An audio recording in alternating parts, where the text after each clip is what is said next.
అస్మద్గురుభ్యో నమః. పిల్లలకి పెళ్ళిళ్ళు వీటికి సంబంధించి ఫలానా వరకే ముహూర్తాలు ఉన్నాయిటండి, తర్వాత మళ్ళీ లేవుట, ఏమిటో ఏం చేయాలి అనుకునే వాళ్ళు ఉంటారే, అలాంటి వాళ్ళు పిల్లలకి సంబంధించిన సంబంధాల్లో ప్రయత్నాలకి నాంది పలకచ్చు. అంటే పెళ్ళిళ్ళు కావలసిన పిల్లలు ఉన్నవాళ్ళు పెళ్ళి ప్రయత్నాలు అంటే కనీసం దీన్ని ఏమంటారు, ఆంగ్లంలో స్పేడ్ వర్క్ అంటారు. అంటే ముందు ఎక్కడ పిల్లలు ఉన్నారు ఏమిటి ఇలా చూసుకోవచ్చు, వెళ్ళి మాట్లాడక్కల్లా. ఇది చూసుకోవడానికి అనుకూలమైన సన్నివేశం కలిగిస్తుంది.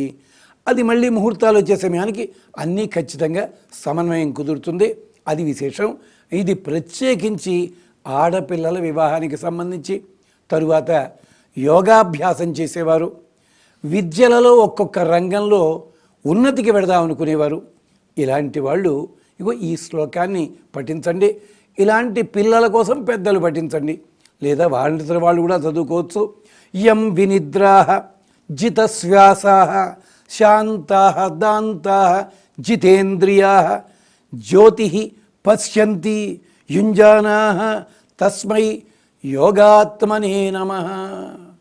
మనం భారతం రామాయణాలు కథల్లా చదివేసుకుంటాం. అక్కడ సంభాషణ రూపంలో కొన్ని స్తోత్రాలు ఉంటాయి. ఆ స్తోత్రాలు పొగడ్తగా అనిపిస్తాయి, కానీ ఒక్కొక్క స్తోత్రంలో ఒక్కొక్క శ్లోకము అద్భుతమైన మంత్రంలా పనిచేస్తుంది. ఒళ్ళన్నీ దెబ్బలు తిని ఉన్నటువంటి భీష్ముడు అంత యాతనలో ఉండి కూడా చెప్పగలుగుతున్నా అంటే ఆయన మనోబలానికి ఈ పదములే కారణమయ్యాయి. ఆయన చెప్తున్నాడు ఈ మాట, యం వినిద్రాః జితశ్వాసాః శాంతాః దాంతాః జితేంద్రియాః జ్యోతిం పశ్యంతి యుంజానాః. మనస్సుని నిక్కబెట్టుకుని, మనస్సుని నిలదీసి, మనస్సుని పరిపరి విధాలుగా పోనివ్వకుండా నిద్రని జయించి, వినిద్రాః జితశ్వాసాః శ్వాసని సక్రమంగా నిరోధించి, అంటే ప్రాణాయామం కాదు, మనం మాట్లాడేటప్పుడు కూడా గాలి వృధాగా పోతుంది. మనం మాట్లాడుతున్నప్పుడు గాలి మాటలే ఎక్కువ మాట్లాడుతాం, దాన్ని నియమించగలిగిన వాళ్ళు. జితశ్వాసాః శాంతాః దాంతాః ఇంద్రియ నిగ్రహం కలిగిన వాళ్ళు. జితేంద్రియాః మళ్ళీ ఇంకోసారి పదం వేశాడు, జితేంద్రియాః యం పశ్యంతి జ్యోతిం జ్యోతిః పశ్యంతి.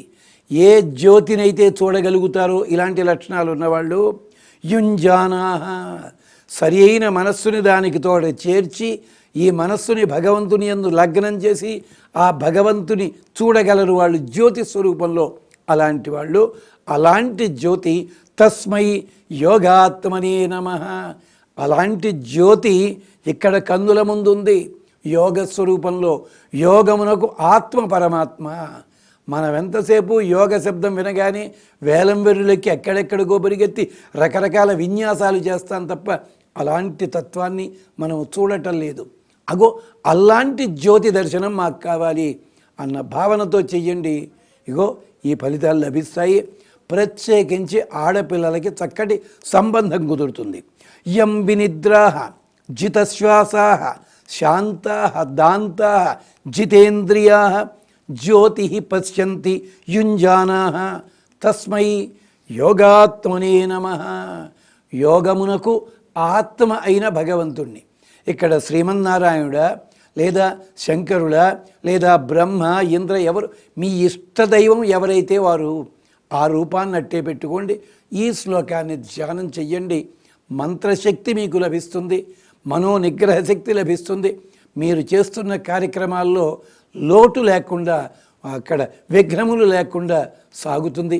ప్రత్యేకించి ఆడపిల్లలకి సంబంధం చూసుకునేటప్పుడు చాలా తగినటువంటి సంబంధము మీకు దొరుకుతుంది. ఇది ఒక్కసారి మంత్రాన్ని మళ్ళీ చెప్పుకున్నాం.